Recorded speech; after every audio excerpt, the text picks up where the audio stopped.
В рамках концепции развития школьных информационно-библиотечных центров общеобразовательных организаций Республики Коми и плана дорожной карты ее реализации Республиканский институт развития образования проводит серию обучающих вебинаров, цель которых информационно-методическое и методологическое сопровождение сотрудников школьных библиотек. Спикерами на вебинарах выступят победители, призеры и лауреаты республиканского конкурса «Лучшая школьная библиотека Республики Коми 2019-2020 годов». Тема сегодняшнего вебинара – это технологии развития читательских компетенций и информационной культуры обучающихся. Снижение интереса к чтению сегодня является общемировой тенденцией. Не случайно национальной программе поддержки чтения придан государственный статус, а современный федеральный государственный стандарт основного общего образования настраивает библиотекарей и учителей литературы на формирование у учащихся читательской компетенции. Читательская компетенция предполагает не только смысловое восприятие графически зафиксированного текста, но и ценностную ориентацию в социокультурном пространстве, гармоничную взаимосвязь культуры. О роли сотрудника библиотеки в формировании функциональной грамотности обучающихся нам расскажет сегодня Мария Николаевна Закацова. Это педагог-библиотекарь средней общеобразовательной школы номер 35 города Сыктывкара. Мария Николаевна – призер республиканского конкурса «Лучшая школьная библиотека» 2019 года. И она же является заместителем председателя РМО для библиотекарей. Далее свой опыт реализации проекта по читательской компетенции представит Вера Степановна Рочева, заведующая библиотекой лицея номер 1 города Ухты. Она к нам будет подключаться в прямом эфире. Лауреат республиканского конкурса «Лучшая школьная библиотека» в 2020 году. Продолжит тему Людмила Николаевна Панюкова. Это заведующая библиотекой средней общеобразовательной школы номер 25 города Сыктывкара.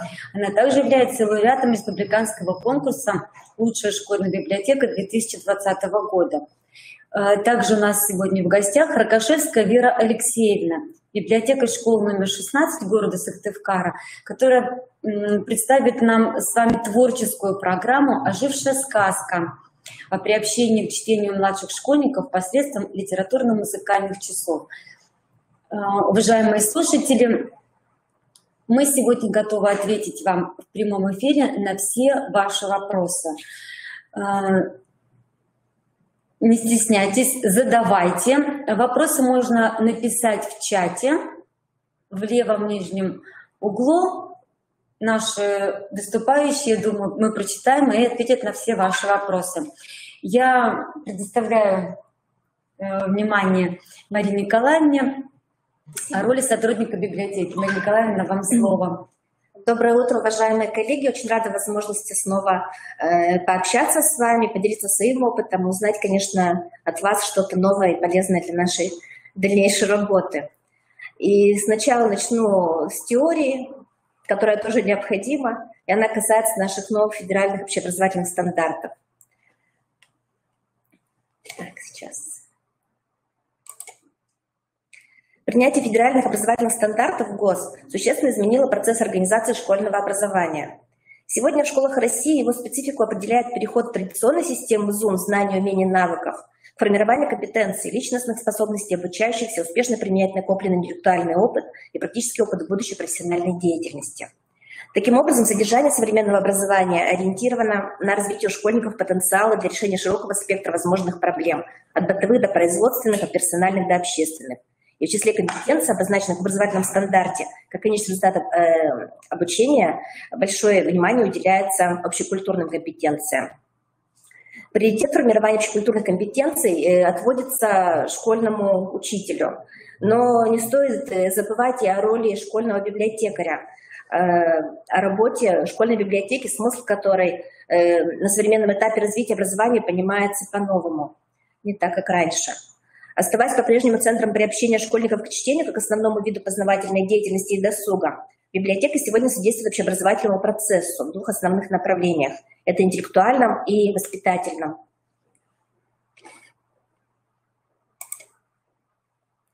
В связи с расширившейся направленностью деятельности библиотек в ВГОС второго поколения предусмотрено появление в образовательных учреждениях структурного нового подразделения. Это информационно-библиотечный центр, работу которого будут обеспечивать специалисты нового профиля педагог-библиотекари. Об этом уже много раз говорилось, в том числе и на наших с вами семинарах. Введение данной должности предполагает существенное обновление содержания деятельности этих участников процесса. Теперь не только специалистов по работе с библиотечным фондом, но и организаторов информационных услуг, проектировщиков массовых, групповых, индивидуальных мероприятий, научно-образовательной и культурно-воспитательной направленности, консультантов по применению информационных технологий. Эффективному формированию обучающихся общекультурной компетентности способствует сложившаяся в каждом конкретном учебном заведении образовательная среда с характерными для нее условиями работы педагогов-предметников. Но, к сожалению, работу библиотекаря редко рассматривают как органичную составляющую этой среды. Однако при комплексном подходе необходимо совмещение работы учителя-предметника и педагога-библиотекаря. Наше сотрудничество и сотворчество давно признаны действенной результативной формой совершенствования учебно-педагогического процесса, но далеко не всегда полноценно и последовательно используется в рамках школьного обучения. Обеспечение учебно-воспитательного процесса всеми формами методами информационно-библиографического обслуживания является основной задачей современной библиотеки. Согласованная с педагогическим коллективом деятельности осуществляется в нескольких направлениях. Это поурочные занятия, читательские конференции, предметные вечера, недели, конкурсы, классные часы, ну и так далее.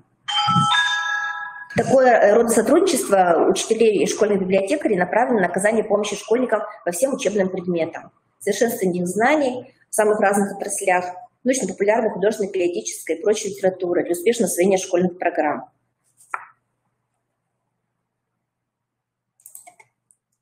Главная цель мероприятий, проводимых совместно учителем, педагогом, библиотекарем, это формирование целостной научной картины мира, формирование информационной культуры личности. Исследователи психологии современных школьников отмечают, что дети сейчас проявляют интерес исключительно к новым ярким книгам и к современным,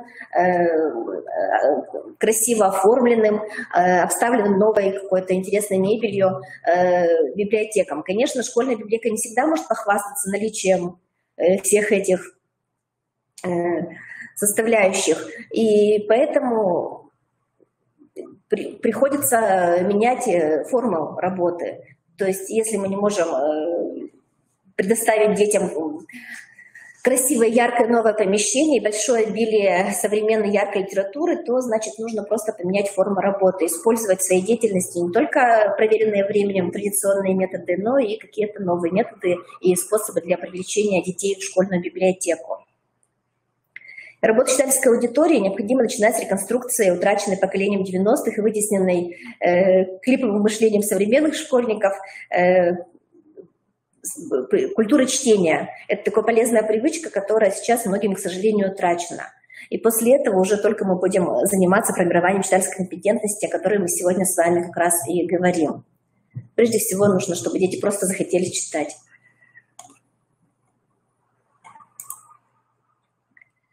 Что же такое читательская компетентность, о которой мы сегодня разговариваем? Многие исследователи дают самые разные понятия читательской компетентности. Я хочу привести вам несколько примеров. По мнению Сметанникова, читательская компетентность – это качество сохранения прочитанного, сформированное на основе общей культуры человека, обеспечивающее возможность решения возникающих учебно-академических, социальных и профессиональных задач, адекватной ситуации в широком социальном взаимодействии и образовательно-профессиональной деятельности. Еще один исследователь Гончарова рассматривает читательскую компетентность как психологическую систему, а разработчики ВГОС начального общего образования в содержании понятия читательская компетентность включают владение техникой чтения, приемом понимания прочитанного и прослушанного произведения, знание книг, умение их самостоятельно выбирать, сформированность потребностей в книге и чтении. Мне же наиболее полным кажется понятие читательской компетентности, которое дает сотрудник Пермского государственного гуманитарно-педагогического университета Скрипова. Она приводит следующие компоненты читательской компетентности. Это, во-первых, владение техникой чтения, затем владение приемами понимания прочитанного и прослушанного текста, знание книг, умение их самостоятельно выбирать, эстетическое отношение к действительности, отраженной в литературе, сформированность нравственных ценностей и эстетического вкуса, понимание духовной ценности произведения. И если обучением техники чтения занимается непосредственно школьный учитель, то во всех остальных аспектах школьная библиотекарь принимает, конечно, самое активное участие. И вся наша работа, конечно, как работа любой школьной библиотеки, направлена на приобщение к чтению, воспитание читательской компетентности наших учеников. Для этого мы используем самые разные приемы и способы, знакомим чаще с творчеством разных авторов, научно-популярной литературы, учим пользоваться справочно-библиографическим аппаратом нашей библиотеки и других библиотек города. К сожалению, с наступлением пандемии мы не имели возможности часто посещать другие, более крупные библиотеки нашего города, чтобы знакомиться со справочным аппаратом. Но всегда есть доступ к интернету, и мы можем посетить библиотеки в электронном формате и познакомиться с электронным каталогом этих библиотек. Во время занятий с нашими школьниками мы знакомим их с электронными каталогами Национальной детской библиотеки имени Маршака и с электронным каталогом Национальной библиотеки Республики Коми. И сейчас уже непосредственно к практике хочу перейти. Самое первое, с чего начинают все школьные библиотекари при знакомстве детей с миром школьной библиотеки, это, конечно, экскурсии. Экскурсии в библиотеку. Они проводятся во всех школьных библиотеках, знакомят школьников с историей библиотек, правилами пользования. Для учащихся первых и вторых классов мы проводим экскурсии в нашу школьную библиотеку, потому что, как показала практика, ученики первого класса, тем более, что они у нас находятся в нашей школе в другом отдельном здании, ко второму классу уже немножко подзабывают, что же это такое, и приходится повторять для них эти занятия, экскурсии, знакомства с библиотекой уже, конечно, в более усложненной форме. То есть, если для малышей, первоклассников мы показываем просто, где находится библиотека, знакомим с правилами пользования, то второклассники уже у нас знакомятся с каталогами, делаем для них обзоры литературы художественной, научно-популярной и предоставляем им возможности самостоятельно выбрать какую-то книгу и, возможно, даже сделать краткую аннотацию, то есть просмотреть ее, представить для своих одноклассников. Со старшими и средними школьниками мы посещаем, как я уже сказала, библиотеки города, Центральная городская библиотека, библиотека Национальная детская имени Маршака. И с нетерпением, конечно, ждем открытия после ремонта Национальной библиотеки Республики Коми. Думаем, что будет у них очень интересно, познавательно, тем более, что сейчас они еще ориентируются на младших школьников, и даже, как мы сказали, на дошкольников у них будет тоже ориентир, то есть будут самые разные яркие, интересные книги для всех возрастов представлены, будет новое современное оформление. И я думаю, что будет очень интересно нашим детям посетить эту библиотеку, познакомиться с ее фондами, правилами пользования и так далее. Второе, экскурсия, вот сказала уже. Посещаем другие библиотеки, тут внизу на слайде. Так, и второе, конечно, это выставки. Без них никуда. Это всегда интересно, хорошо работает. Выставки традиционные и виртуальные. Традиционные выставки, конечно, мы тоже стараемся сделать яркими и интересными, добавляем всегда игровой момент, как я уверена, большинство из вас тоже это делают. То есть там какие-то вопросы, задания по книгам, интересные факты из жизни писателей. При наличии принтера и интернета, в общем-то, это несложно все сделать.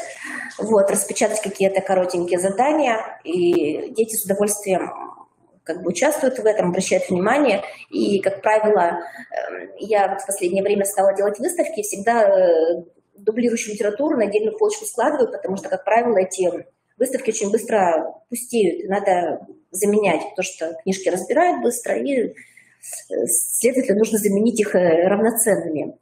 Например, сейчас у нас была к Международному дню детской книги выставка по Андерсону и по книгам-юбилярам, по писателям-юбилярам. Очень хорошо дети брали книги. Было приятно, что, в общем-то, не зря выставка эта работает. То же самое сейчас, последняя выставка мы сделали, это к Дню космонавтики. Тоже сделали небольшое задание. И тоже дети с большим интересом к этому относятся. То, что касается, например, выставки, у нас была не так давно по Дню родного языка, тоже были задания, нужно было найти значение каких-то слов, проверить правильность ударения. То есть тут уже идет поиск по словарям, по справочной литературе. Тоже дети с большим интересом, энтузиазмом это воспринимают. К юбилеям писателей, к юбилею Республики Коми у нас оформлена постоянная выставка, называется «К родной сторонке прирастаешь сердцем». И очень красивые новые книги. Недавно совсем приобрели книгу благодаря Коми нашей типографии. Это «Сказки северных ветров». Очень интересная книга. Она с 3D-эффектами, то есть там можно скачать специальное приложение, живают картинки. Детям, конечно, это очень нравится тоже. И вот мы распечатали игру, это изобретение Национальной библиотеки имени Маршака, называется «Коми-домик», помогает изучать коми-язык. То есть самые простые такие доступные фразы: «Здравствуйте», «Доброе утро», «До свидания», «Спокойной ночи».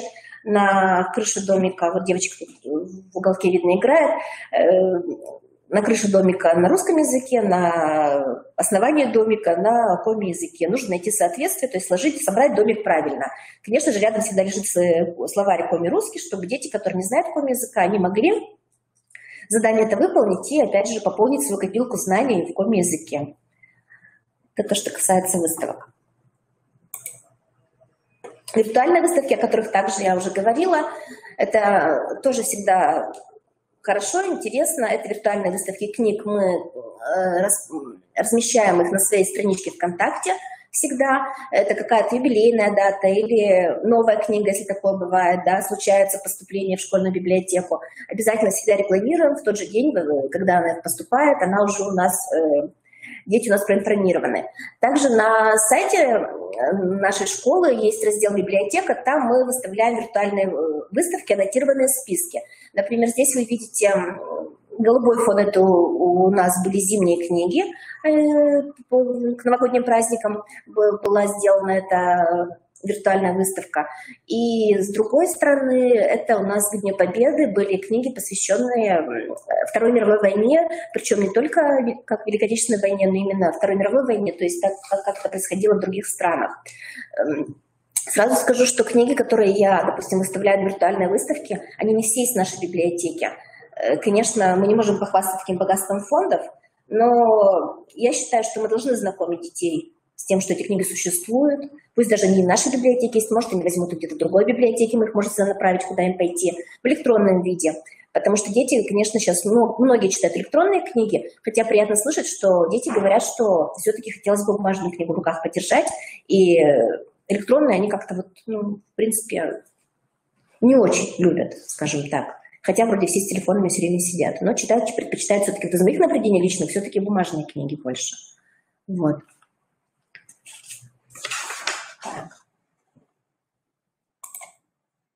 Информационные стенды тоже. У каждой школьной библиотеки, я думаю, информационный стенд есть обычно на входе, в коридорчике расположен. Вот у нас, в всяком случае, в коридоре с двух сторон висят информационные стенды. К сожалению, полностью вам не смогла фотографию сделать, очень бликовала, уж так и так пробовала, не стала ее сюда помещать, потому что свет там у нас падает. В общем, плохие были фотографии, поэтому отдельно только вот то, что содержание, скажем так. Вот, с одной стороны, знаменательная дата, с другой стороны, мы размещаем информацию о книгах. Вот в данном случае это книги-юбиляры. В феврале это были у нас знаменательные даты февраля, там было много юбилеев писателей. 23 февраля была также страничка посвящена. То есть там не обязательно мы размещаем информацию о книгах, но какие-то познавательные вещи тоже находят свое отражение на этих информационных стендах, ну и, конечно, не связаны с книгой. То есть, если мы пишем, что 23 февраля – это день там, российской там, армии, да, день воинской славы, то, конечно, даем информацию о книгах, которые есть в библиотеке, которые можно почитать на данную тему. И когда я начала эти стенды оформлять, обновлять, потому что какое-то время они были у нас просто висели, с какими-то статистическими картинками они менялись. Вот. И когда я начала это делать, я подумала, что, может быть, не будут обращать на это внимание дети. И оказалось, на самом деле нет, что очень даже хорошо работает. И даже вот в начале марта не успевала я немножко, было много дел, в принципе, как всегда. И даже дети пришли и сказали, что-то там, это Мария Николаевна, уже ведь март, а вы там что-то у вас в феврале еще висит. Ну вот, я говорю, хорошо, дети, обязательно справлюсь. Ну вот, постаралась, сделала. Так что, в принципе, тоже нормально, хорошо работает, хотя самая стандартная такая обычная, да, форма. Вот. Ну, викторины тоже, я думаю, все проводят, ничего нового не скажу. Самая различная тематика. Единственное, что мы устраиваем частенько, викторины не такие, не глобальные, какие-то масштабные, а, допустим, викторина была там к Дню животных в октябре. То есть мы делаем там список вопросиков, опять же, да, и рядом раскладываем там 4, 5, 6 книг, в которых можно найти ответы на эти вопросы. Вот, да, то есть, ну, и всегда такой уголок, который всегда на виду выбираешь, это не отдельный стеллаж даже, это просто какой-то угол стола, где дети все время у нас, ну, мимо которого все время ходят. То есть, ну, чтобы сразу обратили внимание, заходят, видят, что-то у вас лежит, и как бы обращают внимание, опять же, книжку возьмут, и что-то для себя полезное узнают. Ну, викторинами, конечно, мы всегда заканчиваем еще, как правило, наши массовые мероприятия, чтобы немножко разбавить обстановку, особенно когда викторина-шуточная какая-то, ну, с юмором, загадками какими-то. Детям, конечно, это нравится, причем не только младшим школьникам, но и в среднем звене тоже очень хорошо работает. Вот. Дети сами любят проводить викторины, то есть мы готовим, а дети уже для своих одноклассников, для своих друзей, приходя в библиотеку, зачитывают задания, дети отвечают, то есть тоже хорошо это нравится им. Вот. Книга отзывов такой немножко подзабытый, мне кажется, не знаю, как у вас, у нас так точно, способ привлечения к чтению, но, как мне кажется, тоже очень хорошо работает. Потому что дети пишут отзывы о понравившихся книгах. Во-первых, это развивает их грамотную речь, умение писать, часто даже правильность их речи, потому что частенько пишут такими смешными орфографическими ошибками, особенно начальная школа, что просто надо там зачитывать отдельно. Но, тем не менее, дети пишут, стараются, и лежит у нас всегда на виду эта книга отзывов, и дети, приходя, уже заглядывают, смотрят, если там какие-то новые отзывы есть, они спрашивают, есть ли эта книга, потому что всегда интересно, когда книгу посоветует ровесник, но не только там какой-то взрослый там, учитель или библиотекарь. Вот. Это тоже неплохо работает, но пишут, конечно, не все, потому что когда ребенок сдает книжку, мы всегда, конечно, стараемся спросить, как понравилась, не понравилась, особенно если какая-то новая книга, которая недавно поступила в библиотеку, они уже там проверены временем. Вот. И дети часто дают, они разговаривают тут на контакт, но записать свои мысли не все соглашаются, да. Ну и потом элементарно бывает, что не хватает даже времени, потому что перемена коротенькая, вот, и не всегда успеваешь даже. Еще один вид работы – литературно-познавательные информационные часы, которые мы проводим, также на самые разные темы, в том числе с участием специалистов из других библиотек. Очень активно мы с ними сотрудничаем. Это у нас центральная библиотека городская, постоянно наши, как сказать это правильно, соратники, коллеги.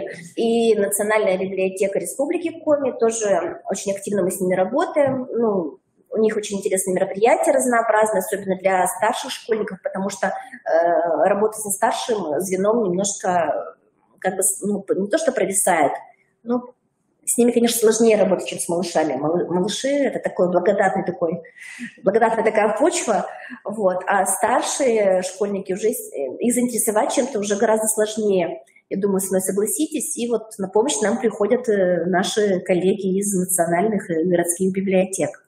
Хотя сами тоже, конечно, стараемся. Вот. Очень любят подростки такую форму работы, как квизы и квесты по различным тематикам, которые также мы проводим. Вот, например, на 23 февраля у нас был квест, вернее, по школе, именно для мальчиков. Это был такой подарок им к Дню защитника Отечества. Вот. И одна из станций была в нашей библиотеке, конечно, тоже было здание, связано с литературой. Ничего сложного, но вызвало вопросы. То есть были выданы отрывки из текста, и нужно было найти соответствие, автор, заглавие. Вот. Ну, там что-то методом исключения, в конце концов, ну, с какими-то небольшими подсказками товарищи наши с заданием справились. Ну, были группы, там их несколько классов, они вот прибегали там по 6-7 человек, и мне понравилось то, что дети, ну, активно принимают в этом участие, то есть не роются в книгах, они спорят, там друг другу что-то напоминают, где-то у них возникает там воспоминание, что да, когда-то читал, ну, где это было. Ну вот, и в результате все-таки мы пришли к правильным, да, выводам, мы получили свой заветный жетончик. Вот. А квизы – это командная игра, дух соревнования, это всегда как бы тоже интересно детям, они с удовольствием в этом участвуют. Ну, в общем, тоже такая форма, которая, в принципе, требует подготовки довольно длительной и тщательной, но зато очень хорошо работает и тоже дает хорошие результаты. Конкурсы различные, тоже дети очень любят участвовать, причем приятно, что не только младшие школьники, но и среднее звено. Вот конкурс рисунков мы проводили накануне Нового года, назывался «Портрет любимого героя». Вот, поступило очень большое количество рисунков, более 170, мы даже не ожидали, что будет такой, да, как-то аншлаг, даже можно сказать, потому что мы, в принципе, не рассчитывали, что так много будет. И за короткое довольно время, там буквально 2-3 недели было дано, и дети участвовали, несли прямо целыми классами. Тут, конечно, еще надо сказать большое спасибо классным руководителям, которые прорекламировали, и детей своих настроили, дети сделали. В самых разных техниках было и гуашью, и карандашом, и аппликации. И очень были интересные работы, графика была. Девочка у нас заняла первое место из 6 класса, ну, в своей возрастной категории, естественно. Вот, у нее была графика очень красивая, она вообще замечательно рисует. Вот, причем, как правило, дети все без образования специального, просто как бы, ну вот, мастерят. Родители принимали тоже, видно, у малышей, особенно в 1 классе, конечно, родители помогали, это понятно, но это же приятно, совместное творчество детей, родителей, опять же, да, вот, тоже очень хорошо. И потом было награждение, все получили небольшие дипломчики, и, в общем, все счастливы. Нам очень понравилось, детям тоже.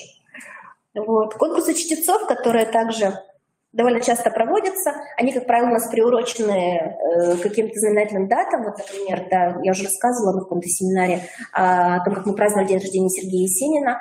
Очень большой был такой цикл мероприятий, очень много было участников у нас. И совсем недавно у нас был также конкурс по произведениям Александра Сергеевича Пушкина. Там была целая серия, мы чуть позже об этом тоже расскажу. Вот. И совсем недавно также был конкурс для первоклассников «Читаем стихи о Республике Коми». Замечательные дети, прекрасные стихи прочитали. Просто, я не знаю, первоклассники, мне кажется, лучше, чем даже 4-5 класс. Настолько они выразительно, грамотно читают, с таким чувством стихи. Просто замечательные дети. Вот, ну... Также наши дети активно участвуют в конкурсах, проводимых другими организациями, ну, на самых разных уровнях. Например, вот буквально, да, во вторник у нас был конкурс городской олимпиады инфрамина, да, все школы наши городские, я так надеюсь, участвовали. Да, организовала, да, 26-я школа у нас на Гимовской, Нина Васильевна, и, по-моему, с участием, да, Людмила Николаевна вместе, да, там организовывали. Вот, очень были интересные вопросы, замечательные вообще, и дети с таким удовольствием отвечали на них. Дети умнее нас. Вот. И да, такие сообразительные, грамотные, и по словарям работают, и вообще молодцы большие. Вот. Ну, мы немножко готовили, конечно, их перед этим. Несколько у нас было занятий предварительных, там, по тем же словарям, по истории книги, но вот был уже сама эта информация состоялась, и надеюсь, что мы достойно выступили. Также мы участвуем в конкурсах российских. Это проводила у нас Национальная библиотека имени Маршака, символы России. 2-й год вот подряд мы в них участвуем. Они приходили на базе нашей школы, естественно, это проводилось. То есть приносятся задания, дети наши тоже участвуют, показали неплохие результаты. Вот. Страница 20 это было в прошлом году. В этом году, к сожалению, состоялась из-за пандемии. Также дети участвуют. Ну и в различных других конкурсах. Конкурс буктрейлера был совсем, да, недавно, республиканский, который проводила КРИРО, тоже дети у нас участвовали, но, к сожалению, не так активно, как нам хотелось бы, но тем не менее. Акции цикла мероприятий, на которых я хочу тоже остановиться еще, это акции, это, то есть, допустим, вот у нас было к Дню поэзии, да, была подготовлена выставка, конечно, и были разложены книги, и все желающие могли просто прийти, почитать вслух, либо наизусть свои любимые стихи, почитать стихи своего собственного сочинения, если кто-то особенно талантлив, или почитать просто стихи с листа. Вот, тоже было очень здорово, и многие книги потом разобрали домой. Вот, тоже Агнию Барто, которую сейчас дети немножко подзабыли, замечательные стихи, замечательные сборники. Дети с большим удовольствием читают, смеются, потому что как раз очень актуальная там тема для них. Вот, также привлекает к чтению и к посещению библиотеки. По Пушкину был большой цикл мероприятий. В общем-то, тоже сначала я не планировала, что будет так у нас масштабно это. Но сначала получилась хорошая выставка, так же, как в случае с Есениным, а потом уже и пошли мероприятия одно за другим. И не только в начальной школе, но и в среднем звене. И мы ходили с нашими 7-классниками на выставку замечательную, которая была организована Национальной библиотекой Республики Коми, называлась «Пушкин и полезные занятия». Сами для себя мы с педагогом тоже узнали много полезного, интересного и нового в жизни Пушкина, ну и, конечно же, дети тоже. И затем мы приглашали специалистов, потому что были морозы, актированные дни, мы не могли к ним выйти, и специалист уже приходил к нам. И уже у нас на базе нашей школы также проводились занятия для среднего звена. Вот. А для малышей также проводились конкурсы чтецов, учили они стихи заранее, готовились. Ну и литературные беседы, громкие чтения о жизни и творчестве Александра Сергеевича, нашего любимого. Вот. И про ведение странички ВКонтакте. Тоже думаю, что многие из вас ведут страничку ВКонтакте очень активно. Она пользуется популярностью. Все новинки мы сразу выставляем, все новости. Какие-то, 1 марта день кошек, да, и сразу там кратенькая информация про этот день, и тут же книги, которые вы можете взять в библиотеке, главный герой которых это кошки. Вот. Ну и все, в общем-то, вот так. Новости, все, что проходит, все, что будет, все, что планируется, все мы отражаем в нашей страничке ВКонтакте, там же мы выставляем книги, виртуальные выставки делаем, тоже все там. Потому что на сайт мало кто заходит, особенно дети, а ВКонтакте они почти все сидят. Вот. Один из недавних наших видов деятельности, который у нас появился, это создание буктрейлеров и создание видеороликов.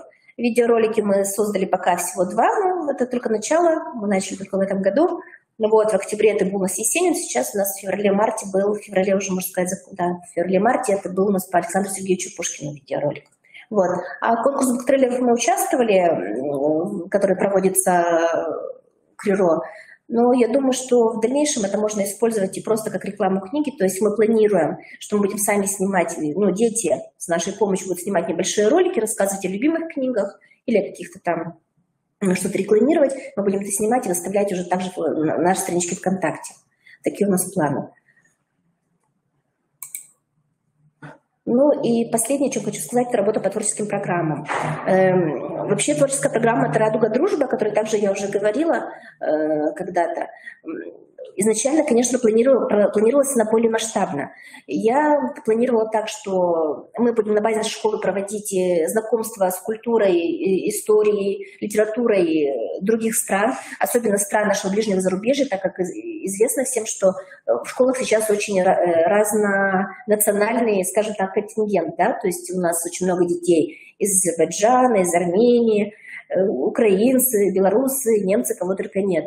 И, конечно, было бы интересно и полезно знакомить детей с культурой друг друга. Да, это обогащает их внутренний мир, их интеллектуальное развитие поднимается. И, опять же, читательская компетентность, потому что все, естественно, будет связано с книгой. Но хотелось бы нам, конечно, более масштабно все провести, но, опять же, пандемия нам этого не дала такой возможности, потому что изначально я планировала заключить договоры о сотрудничестве с Домом дружбы народов, с различными нашими конфессиями, которых очень много, да, у нас в Сыктывкаре, и планирую, что они будут приходить к нам. Я думаю, в следующий год уже это все у нас получится. Те же болгары, немцы, белорусы, я знаю, что они очень активно работают, ходят на различные мероприятия, знакомят детей со своей культурой, музыкой, литературой. И вот хотелось бы продолжить, конечно, работу вот в этом направлении. И опять же, чтобы дети знали не только родную русскую литературу, но и литературу других стран тоже, других народов. Вот, наверное,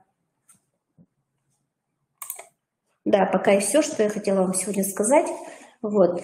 Надеюсь на то, что какой-то ответ на мое выступление, возможно, какие-то вопросы или какие-то пожелания. Было бы очень интересно и полезно. Спасибо большое. Марина Николаевна, спасибо вам за выступление. На самом деле мы делаем вывод какой: все, что старое, забытое, да? Да, я хорошо сейчас используется. Дети с большим удовольствием принимают во всех конкурсах, акциях участие. Самое действенное, что было, когда вы, да, были помладше, и сейчас все это работает. Большой опыт, спасибо большое. Мы надеемся, что в школах нашей республики все это используется, все пользуются этими технологиями. Ну и Марина Николаевна сказала о том, что новый вид – это буктрейлеры. Да, создание буктрейлеров, если посмотреть технологию его создания, он дает рекламу книги и не дает полного представления содержания. Да, интрига сохраняется. О конкурсе мы поговорим в конце нашего эфира. А сейчас я хочу предоставить слово Вере Степановне Рочевой. Это заведующая библиотекой лицея номер 1 города Ухты. Она у нас лауреат республиканского конкурса «Лучшая школьная библиотека» в 2020 году. Вера Степановна, добрый день. Мы очень рады вас видеть. Спасибо всем, кто к нам подключился. Слушайте, задавайте вопросы. Если какие-то у вас возникнут, в чате пишем, спрашиваем, интересуемся. Можно написать о своих новых технологиях, и мы обязательно пригласим вас к нам на вебинары, поделиться своим опытом работы. И сейчас, Вера Степановна, вам слово. Спасибо. Итак, на конкурс «Лучшая библиотека», «Лучшая школьная библиотека» я вышла с образовательным проектом «Время читать». Ну, еще раз повторю мысль предыдущего оратора, какое значение имеет чтение сейчас в нынешних федеральных образовательных стандартах. Повышается роль книги, значение библиотеки в жизни школьников, и программа реализации в ГОСах возможна только при поддержке и продвижении книги, чтения, что является сегодня актуальным, приоритетным, исторически главным направлением работы школьной библиотеки. Но так как у нас в нашем лицее образование начинается с 5 класса, то я и свой проект посвятила пятиклассникам. Анализ читательских формуляров за прошлые годы показал, что как раз в 5-7 классах читаемость несколько снижается, в отличие от старших классов. Так, поэтому возникла такая необходимость обратить особое внимание на чтение книг пятиклассниками. Так родился проект «Читаем вместе с пятиклассниками». В своем проекте я попыталась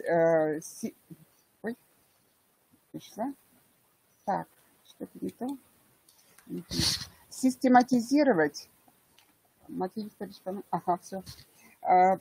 систематизировать работу по развитию чтения именно у пятиклассников. Так, чтобы повысился их интерес к чтению, сформировалась читательская компетентность и пробудилось в них желание проективной деятельности на базе библиотеки. Проект рассчитан на год, состоит он из 3 этапов. Я не буду останавливаться на целях, задачах, которые вытекают из моего проекта. Вы их видите на экране. Значит, 3 этапа. Подробно хотела остановиться на этапах своего проекта.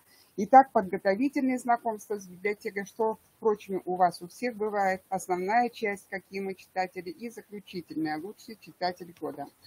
Итак, подробно остановлюсь на том, как проводилась эта работа и какие результаты, в общем-то, уже можно увидеть. Итак, библиотечный урок «Знакомьтесь с библиотекой», с которого вы все начинаете знакомство школьников с вашими школьными библиотеками. Чем отличался этот урок? Ну, во-первых, мы здесь не только напоминали ребятам, пятиклассникам о том, что такое библиотека, функции строения библиотеки, вернее, знакомились с понятиями книжный фонд, абонемент, читальный зал, но самое главное, ребята должны были ознакомиться с функциями библиотеки. То есть здесь во время этого урока мы давали им задания на выбор нужной книги, на выбор литературы к своим докладам на уроке, сообщениям. Они знакомились с условиями работы на компьютерах в читальном зале. И вот такая практическая работа позволила им узнать глубже функции нашей библиотеки. Ну и, конечно же, не обошлось без читательского конкурса, и лучшие были награждены закладками. Далее. Основной этап, с чего он начинается? Он начинается, я его назвала «Какие мы читатели», поскольку прежде чем начать работу по развитию чтения, я должна была определить, какие же читатели пришли к нам в лицей. Итак, начинается он с анкетирования. С анкетирования «Я читатель». Что дает мне это анкетирование? Для чего я его провожу? Ну, во-первых, надо было узнать о читательских предпочтениях в выборе книг, читаемости, узнать об источниках информации о книгах и с какой целью ребята читают. Анкетирование проводилось анонимно, что позволило ребятам более откровенно отвечать на вопросы анкеты. Также анкета показала, что читать любят 75% учащихся, что, в общем-то, порадовало нас. Наиболее читаемыми жанрами оказались фантастика 64%, приключения 55%, детективы 51%. В общем-то, результат тоже ожидаем. Ну и, конечно же, менее популярными оказались книги о сверстниках, о жизни, о любви, историческая литература, и совсем мало, всего 4% занимают книги о природе. Ну, значит, и также ребята отвечали, с какой целью они обращаются к книге. Большинство, конечно, ответило, что это 62% для подготовки к урокам, 51%, читают для души 62%, для расширения кругозора 44%, по настоянию родителей 11%. Но в числе самых любимых и популярных книг, и опять же результат ожидаем, оказались книги о Гарри Поттере Роулинга, на втором месте «Приключения Гекльберри Финна» и на третьем месте «Приключения Робинзона Круза» Даниила Дефо. Но опять же, эта литература дана была им на летнее чтение, поэтому ребята с ними ознакомились. К сожалению, в этом списке, кроме Драгунского, не было ни одного русского автора, который писал бы для детей. Ну, что дала мне эта анкета? Во-первых, я увидела, что интерес к чтению у ребят достаточно велик, и моя задача сейчас состоит в том, чтобы поддерживать этот интерес и не дать ему угаснуть, и также повышать его. Ну, во-вторых, различными формами библиотечной работы, это викторины, квесты, встречи с писателями, индивидуальные беседы при выборе книг, повышать интерес к чтению и классической, и современной литературы. Дальше. Во время следующей встречи с пятиклассниками я предлагаю им завести электронные читательские дневники. Надо сказать, что пятиклассники уже с читательскими дневниками знакомы, они вели их в рукописном виде в начальных классах, а вот электронный читательский дневник, с этим они столкнулись впервые. Я даю им как можно различные формы этого дневника, можно в виде презентаций, скриншотов, другие программы есть для этого. Тут все зависит от степени того, как ребенок владеет компьютером. Ну, они впечатление о прочитанной книге, значит, создают при помощи разных социальных веб-сервисов, и здесь они записывают личные впечатления о книгах, выводы, что дает. Ну вот я покажу один из читательских дневников. Да, это страница читательского дневника. И следующий, вот то, что уже, это уже результат, то, что завели мои дети, вот примерно в таком виде я для примера взяла один из читательских дневников.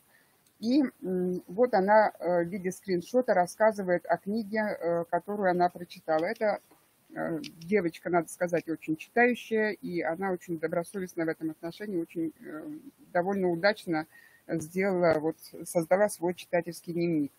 Ну, что дает для детей создание вот этих читательских дневников? Ну, во-первых, развитие информационной грамотности и культуры. Затем формирование умения самостоятельно находить информацию, что тоже немаловажно, и расширение кругозора, совершенствование речи. Следующий момент в моей работе, это же, конечно же, библиотечный урок, как правильно выбрать книгу. Для пятиклассников эта работа тоже очень важная. Здесь задачами этого урока является сформировать понятие о структуре книги, ну, примерно структуру книги они знают, научить использовать элементы книги для ее характеристики, прививать навыки независимого пользователя библиотечного и закрепить полученные знания в практической работе. Но во время этого урока, как мы его проводим, я даю им различные книги, те книги, которые они не читали, И они работают в группах, составляют дорожную карту читателя. Вернее, дорожную карту мы составляем сначала все вместе. На что мы сначала обращаем внимание? На обложку, потом на иллюстрации. Это не все знают.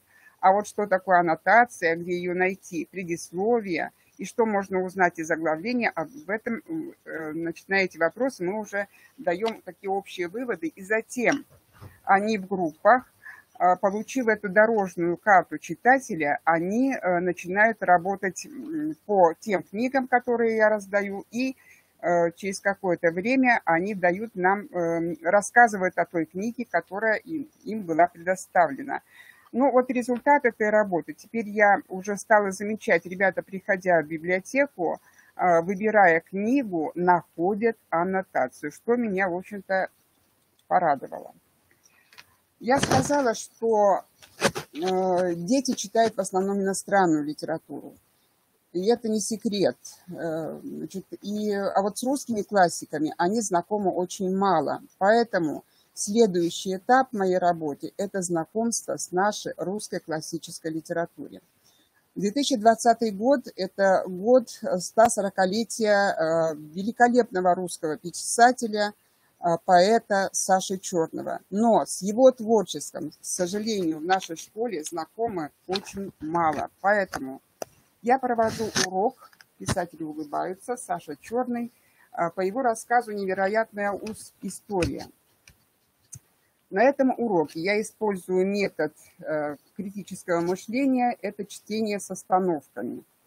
Вот этот метод очень хорош для чтения малых рассказов, тем более таких, как рассказы Саши Черного с неожиданным концом.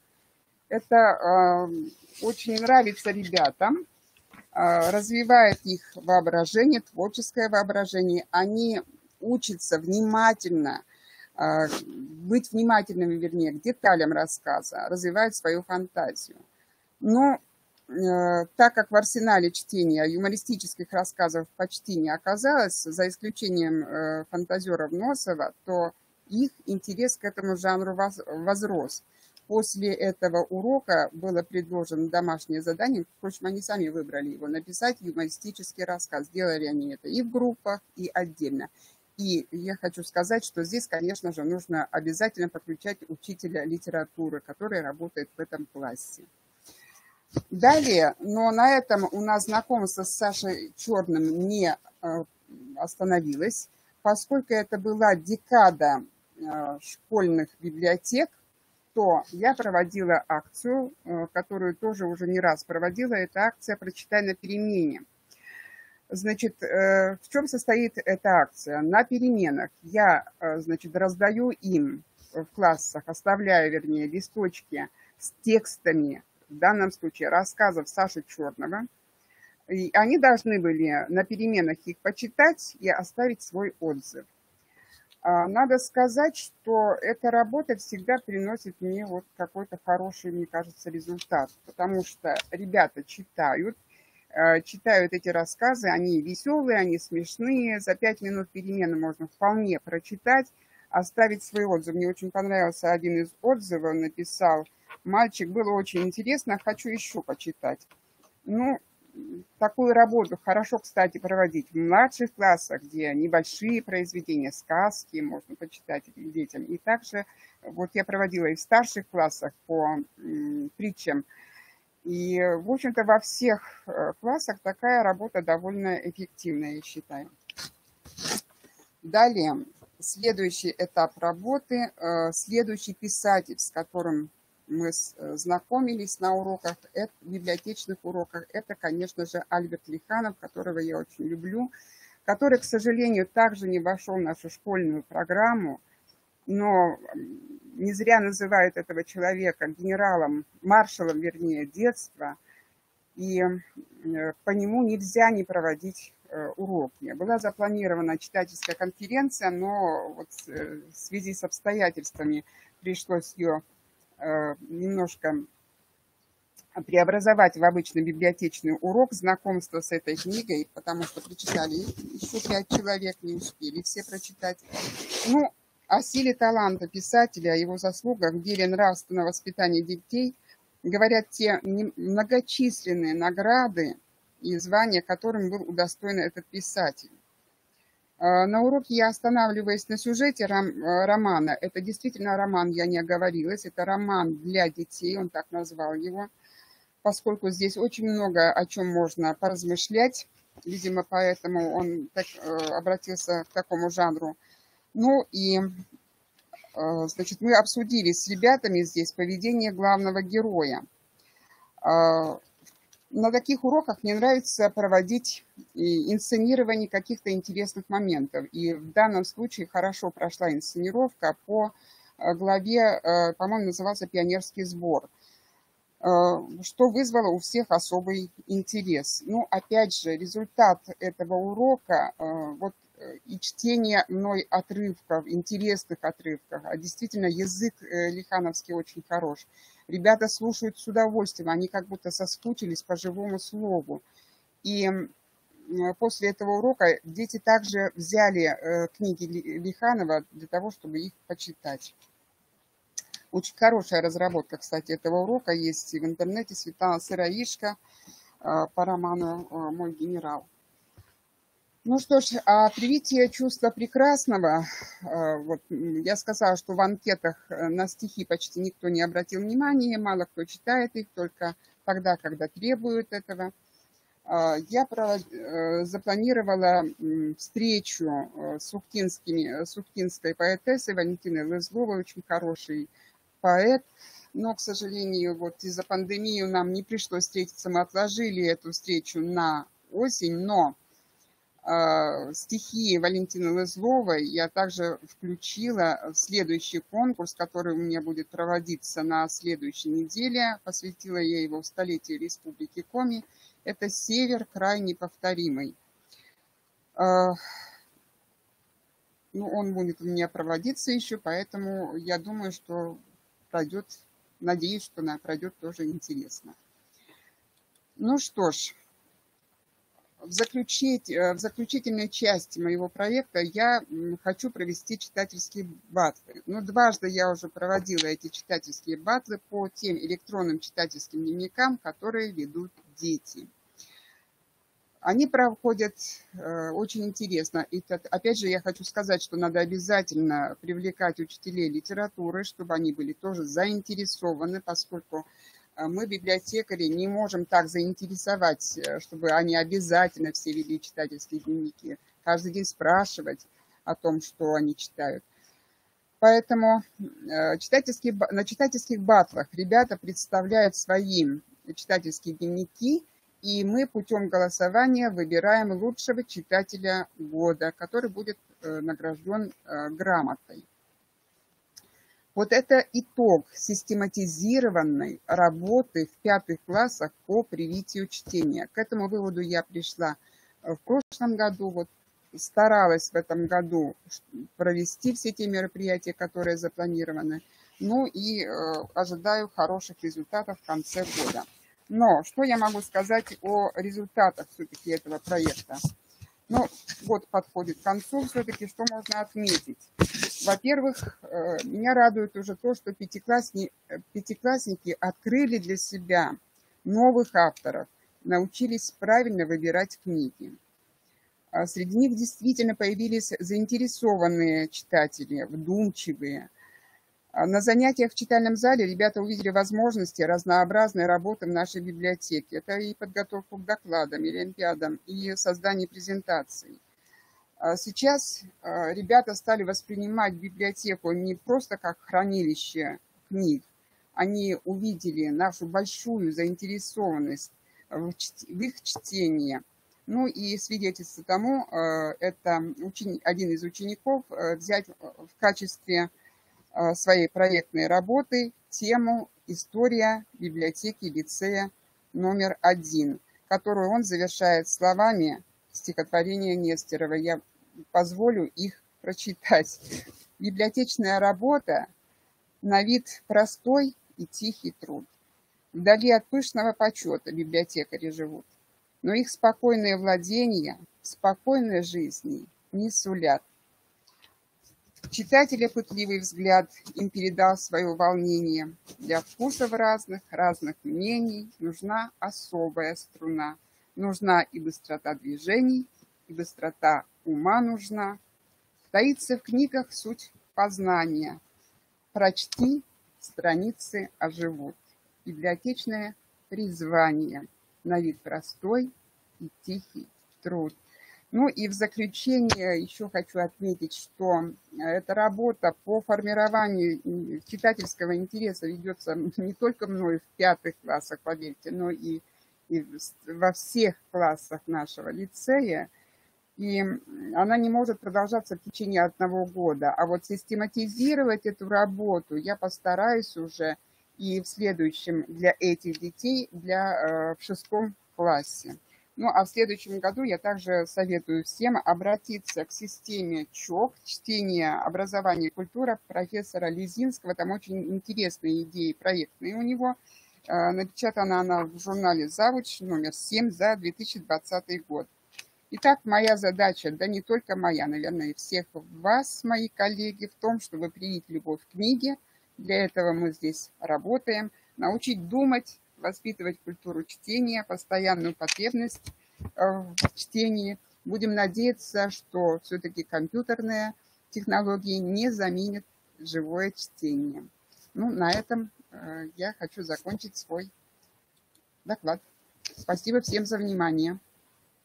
Анна, мы присоединяемся к вашим словам и будем надеяться, что все-таки книга в бумажном варианте гораздо приятнее и лучше будет восприниматься детьми, нежели электронный вариант.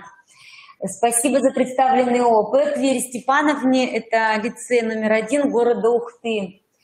Сейчас я продолжу нашу встречу и предоставлю слово Людмиле Николаевне Паняковой, заведующей библиотекой средней образовательной школы номер 25 города Сыктывкара. И, как я уже говорила, проект Людмилы Николаевны школа заработала, стала лауреатом республиканского конкурса «Лучшая школьная библиотека» в 2020 году. Людмила Николаевна, вам слово.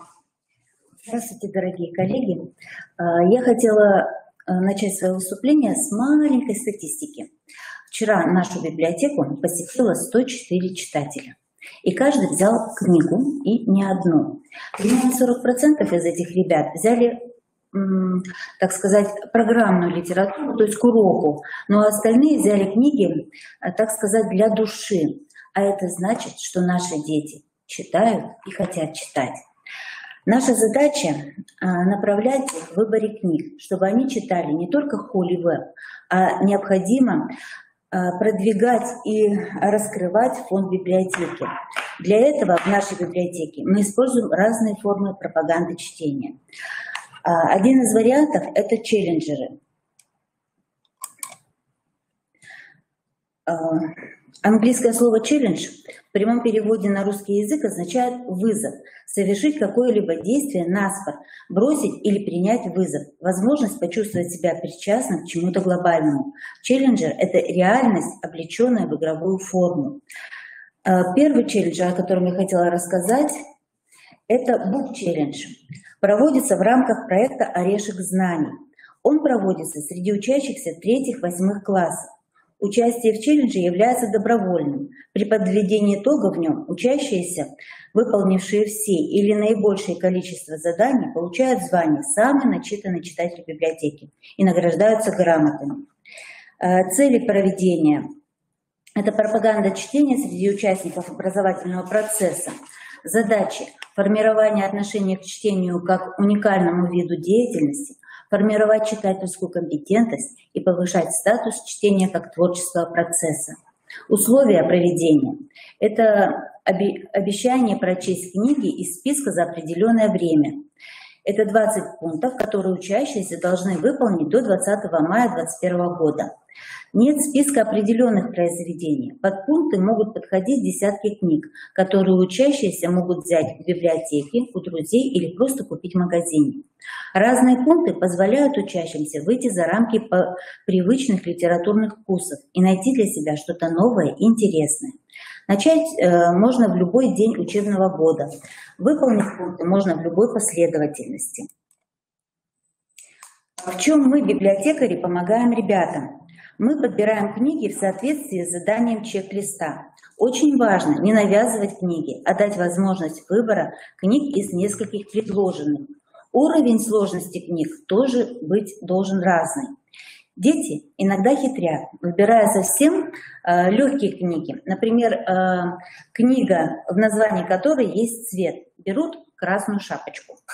Я считаю, что это хорошо. Элемент шутки, игры расслабляет ребят, не превращая проект в обязаловку. В данном челлендже в этом году принимает участие 14 человек. В прошлом году было 12.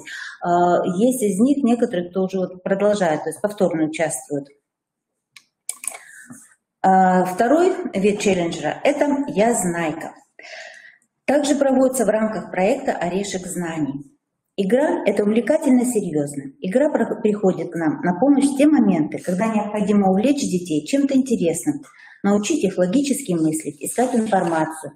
А чтобы сделать досуг школьника содержательным, интересным, соединить познавательную деятельность и отдых, проверить смекалку, находчивость, знания, игра просто необходима. Эту задачу успешно решают интеллектуальные игры, квесты, викторины, задачи на сообразительность, разнообразные головоломки, шарады. Все это объединено в одном проекте интеллектуального челленджа «Я знайка». Цели этого проекта, сейчас, секундочку, проведение – это создание интеллектуально насыщенного образовательного пространства в библиотеке нашей школы. Задачи – формирование учащихся устойчивой потребности в постоянном интеллектуальном и творческом развитии, раннее раскрытие интересов и склонностей учащихся к научно-поисковой деятельности, углубленная подготовка к ней, диагностика одаренности учащихся. Условия проведения – это еженедельное участие в интеллектуальных играх, проводимых в библиотеке.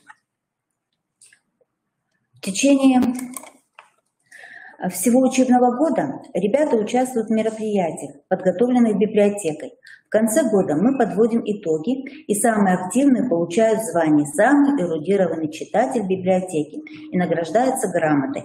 В этом году мы уже тоже попытались подвести итоги. Вот на данный момент примерно у нас 20 человек, кто участвовал практически во всех мероприятиях. Они будут, естественно, награждены.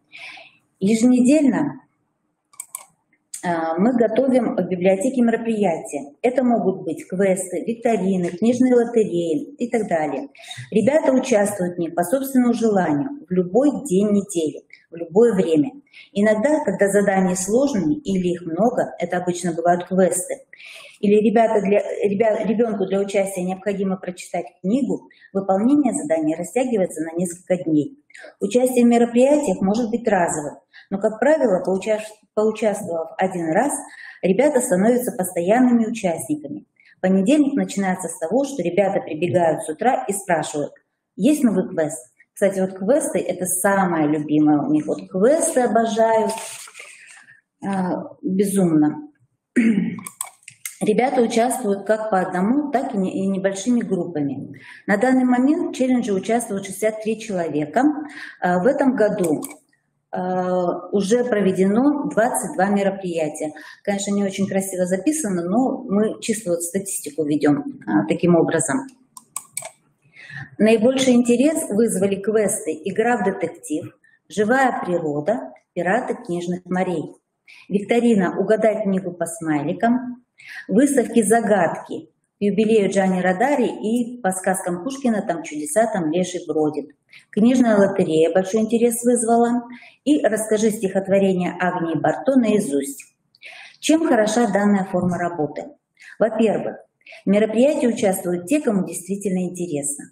Никто не фырчит, что ему скучно или стоит с безучастным видом в стороне. Во-вторых, есть возможность индивидуального общения. Если ребенку что-то непонятно, что-то не получается, то мы приходим им на помощь, но не даем правильный ответ, а подсказываем, где и как можно найти нужную информацию. Каждому мероприятию организуется книжная выставка, где ребята найдут необходимую книгу. Например, к викторине «Угадай пословицу и поговорку», внимательно рассмотрев картинки, мы разместили рядом книги о пословицах и поговорках, иллюстрированный фразеологический словарь, просто фразеологический словарь и книгу «Крылатые слова». Если ребята испытывали затруднения, подходили и объясняли, как пользоваться словарями для нахождения нужной информации. Также вызвала очень большой интерес викторина, интерактивная такая викторина была по произведениям Марка Твена «Приключения Тома Сойера». И чтобы выполнить эту викторину, ребятам было необходимо прочитать книгу. И вот, если честно, книги были разобраны за пару дней. Их у нас где-то штук 20, и вот все они были взяты ребятами. Также большой интерес вызвала выставка «Книжная лотерея». Что это такое? В мешочек были спрятаны фишки с номерами. А на выставке представлены книги, редко пользующиеся спросом, так сказать, незаслуженно забытые книги ребятами. Каждой из них мы дали номер. Тут действовал принцип загадочности. Ребята вытаскивали фишку с номером и должны были взять домой читать книгу именно с этим номером. Выставка пользовалась большим успехом, книги приходилось добавлять каждый день, а ребята для себя открыли новых авторов. Иногда, конечно, так, ну, вот я хотела бы вот то, я говорю, что досталось, и вот это. Вот. И потом не жалели, что взяли. Ну, спрашивали, естественно, пожалел? Нет, интересно было. Вот. К юбилею Агнии Барто была организована также выставка, а знатокам, то есть участникам этого челленджа, было предложено рассказывать стихи Барто наизусть. Так как многие подзабыли стихи, потому что там были 4, 5 и 6 класс у нас активно очень участвуют, то им пришлось, конечно, повторить эти стихотворения или выучить наизусть. Данная форма работы, конечно, не нова, но объединенная в один проект приносит хорошие результаты. О других формах нашей работы с читателями вы можете узнать, подписавшись на нашу группу ВКонтакте «Ума Палата», школьная библиотека 25-й школы города Сыктывкара. Также мы ведем группу ВКонтакте, посвященную столетию Республики Коми. Она называется «Республика Коми. Известная и неизвестная». Ну и вы можете подписаться или просто посещать наш блог в интернете. Он также называется «Ума Палата». На него вы можете выйти через сайт школы или напрямую через поисковую систему. Спасибо за внимание. Людмила Николаевна представила нам новые формы, новые технологии. Я думаю, что очень многие заинтересуются их проведением. Людмила Николаевна оставила свои координаты. Я думаю, вы будете не против, да, если вам позвонят, напишут, спросят, как проводить. Людмила Николаевна никогда не откажет в помощи, всегда поможет, подскажет. Спасибо большое. И у нас еще одно выступление, гость нашего сегодняшнего семинара. Это, можете здесь сидеть, нет? Вера Алексеевна Ракошевская, это библиотека школы номер 16 с необычной творческой программой «Ожившая сказка». Это приобщение к чтению младших школьников посредством литературно-музыкальных часов. Вера Алексеевна, вам слово. Здравствуйте, уважаемые коллеги. Я работаю в школе Сыктывкарская номер 16 библиотекарем совсем недавно, только 5-й месяц. Мой рабочий стаж в этой школе в качестве библиотекаря. За это время я провела 42 мероприятия. И так как человек в школьной библиотеке, я новый, выбрала форму работы для младших школьников, которые для меня более приятные, так сказать, потому что это самые благодатные, самые приветливые и самые активные участники и посещения наших школьников-библиотекарей именно как раз вот этот школьный период, 1-4 классы. И поэтому я решила попробовать провести с ними одну из своих творческих программ, ранее реализованных, которая, я думаю, будет успешна и у детей и школьников именно этой категории 1-4 класс вызовет живой, активный интерес. Что для меня важно было именно в этом? Потому что для меня, как библиотекаря, и как для человека, который очень любит искусство и все, что связано с этой сферой, вот, мне важно было как раз у детей этой категории 1-4 классников посмотреть им, как можно в рамках школьной библиотеки повысить интерес к книге, связанной с этим, приобщая именно читателя к музыке, живописи и мировой художественной культуре. При этом формируя, моя главная цель как библиотекаря, эстетический вкус у школьника, показывая как раз взаимодействие литературы, живописи и музыки. В приоритете, вы сами понимаете, уважаемые коллеги, конечно, книга. И для этого у меня была разработана программа «Ожившая сказка». Я вам кратко ее предоставлю, как она выглядит. Конечно, форм здесь очень много, это целый цикл литературно-музыкальных часов, но вы уже, как вот по моим словам, поняли, что это главная книга посредством музыки, живописи, мировой художественной, всей пластов всего, что есть у нас в мировой художественной культуре, на этом именно возрастном уровне показать детям.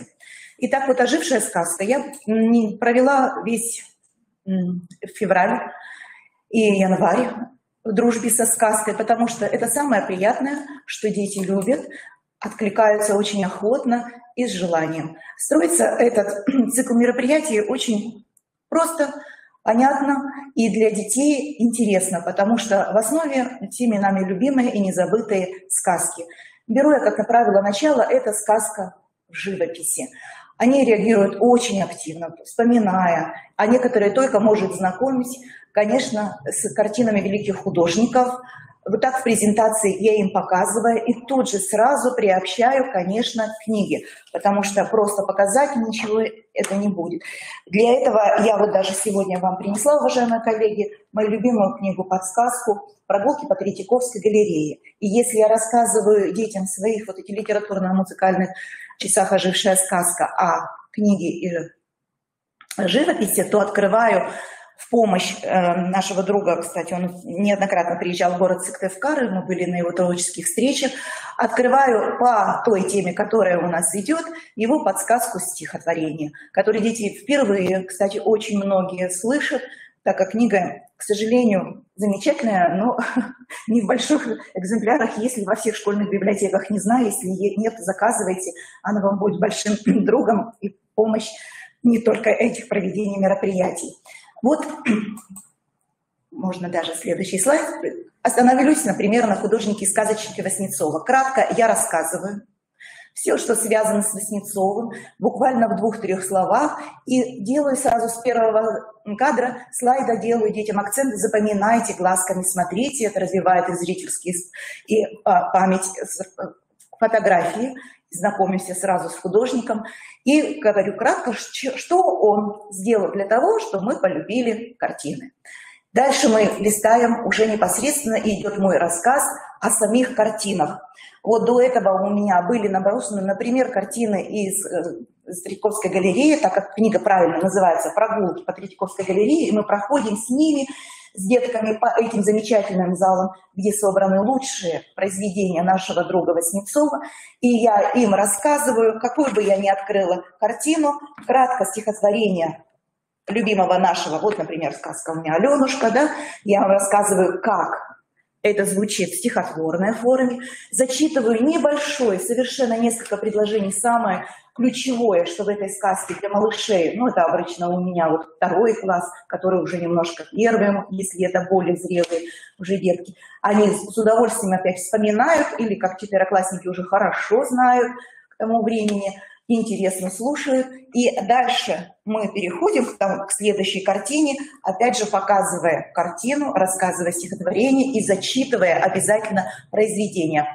Вот предыдущий вот большой акцент я делала, вот там у меня был, на наших знаменитых 3 богатырях.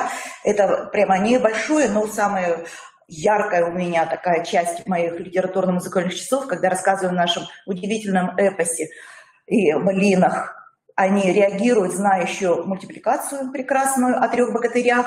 Это им в помощь и тоже к их общему развитию, потому что они дополняют своими историями. Зачитываю опять небольшой фрагмент, показываю эту картину, и мы разбираем, вот прямо разбираем Илья Муромца, его всех боевых соратников Алешу Поповича и Добрыню Никитича, их подвиги кратко. И все это немного, буквально несколькими словами, оно сжато, но очень интересно, потому что это все показывается как раз на экране, и книги все, которые я представляю, они в руках, даю возможность детям услышать, потому что многие забывают, как говорят, первоисточник.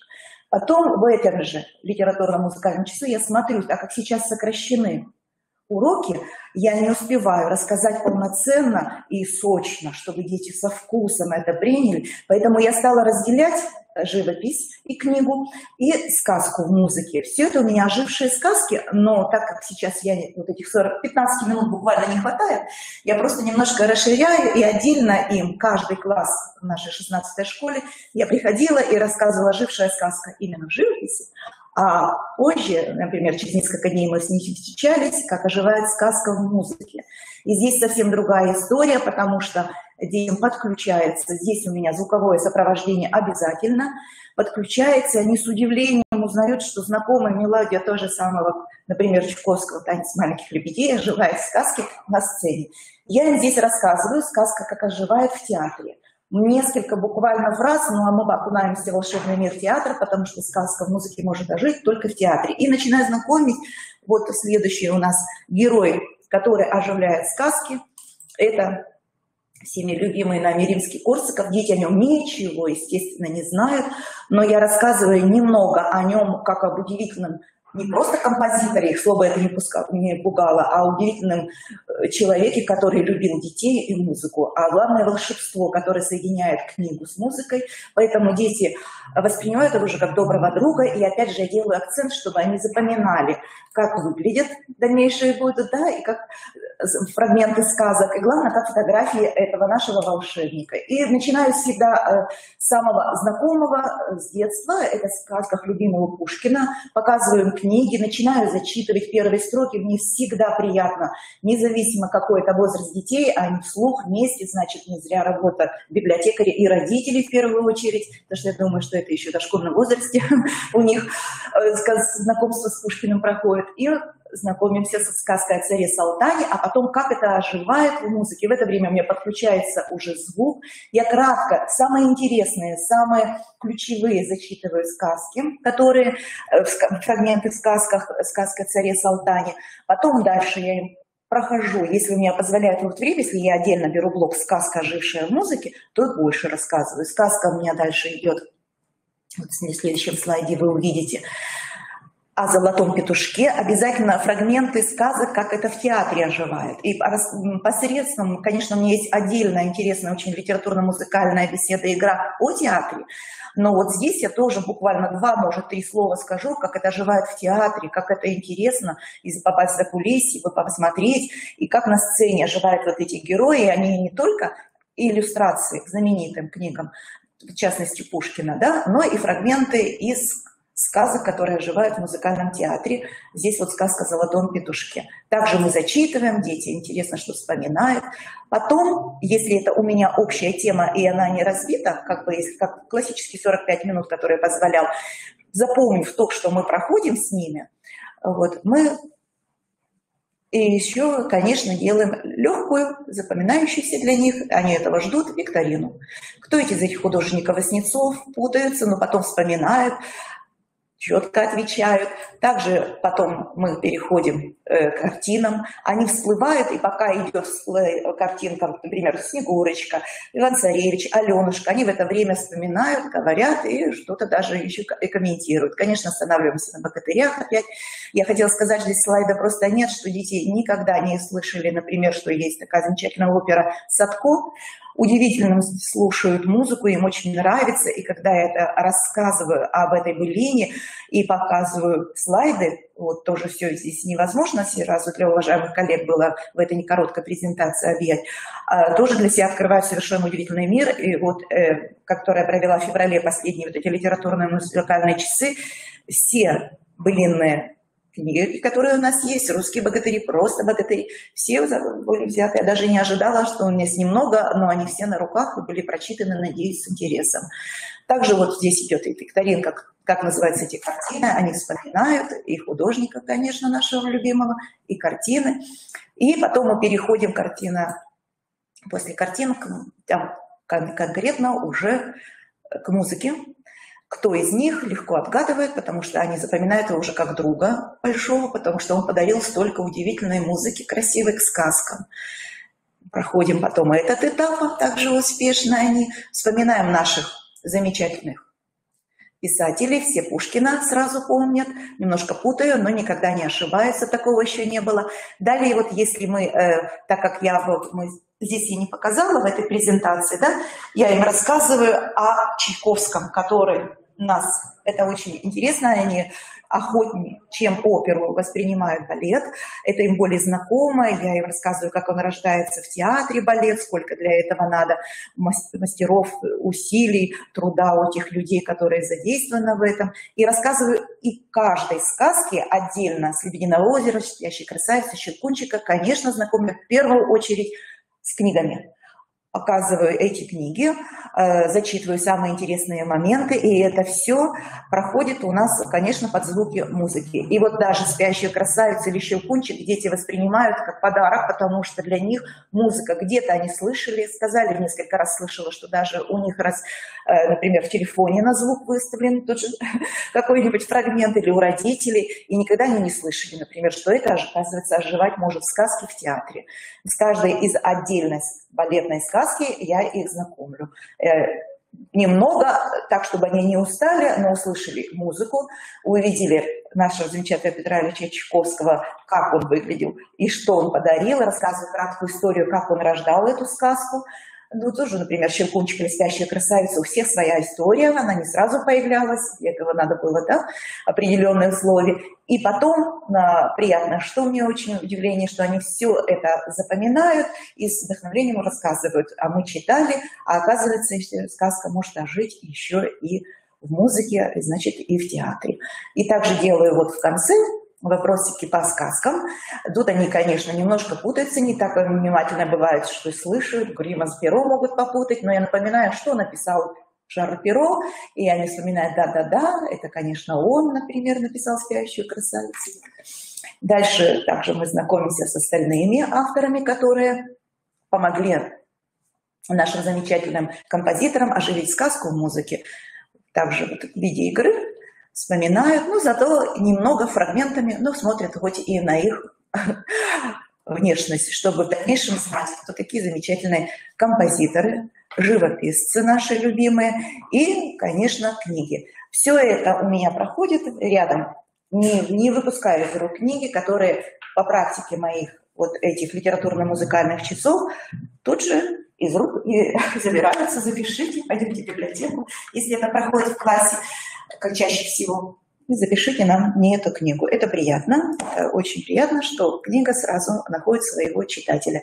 Для более старших классов литературно-музыкальные часы подготовлены у меня такие, как «Музыкальные гении», например, Германии, или «Эпоха Возрождения», это о художниках. Также все это очень познавательно, легко, не тяжело, потому что довольно так вот мало людей, кто из старших классов стремится к приобщению мировой художественной культуры, но с помощью вот такой же книги обязательно наше главное сокровище – эта книга, она в руках, а уже потом открываются страницы удивительного мира искусства с помощью вот книги. Так что благодарю вас, уважаемые коллеги, за внимание. Думаю, что небольшой совсем опыт, но можно взять на вооружение. И мне было приятно с вами поделиться. Вера Алексеевна, библиотекарь школы номер 16 города Сыктывкара, рассказала нам об очень интересном творческом проекте, программе «Ожившая сказка». Вера Алексеевна, если будут поступать вопросы, звонки будем отправлять для консультации. Спасибо большое. Это одна из новых технологий работы в библиотеке. Мы надеемся, что представленный сегодня материал на вебинаре поможет разнообразить работу в ваших библиотеках. Вебинары будут представлены на сайте нашего института в разделе «Республиканский информационно-методический центр для библиотекарей». Следующий вебинар будет проводиться 20 апреля. Называться он будет «Проектная деятельность в библиотеке», где мы будем говорить о теории создания проекта. О нем нам расскажет Мамонова Нина Ивановна, библиотекарь школы номер 10 города Инты. И участники республиканского конкурса поделятся опытом работы по созданию проектов и как эти проекты работают на уровне муниципалитета, республики, а также на российском уровне. Благодарим всех, кто сегодня участвовал с нами в вебинаре. Надеемся, что это поможет в работе всем нашим библиотекарям Республики Коми. Участвуйте в вебинарах, пишите, какие есть вопросы, какие есть пожелания. Может быть, у вас тоже есть интересный опыт. Мы будем готовы вас увидеть и услышать. Спасибо всем большое за внимание, и участникам, и выступающим. До новых встреч 20 апреля. До свидания.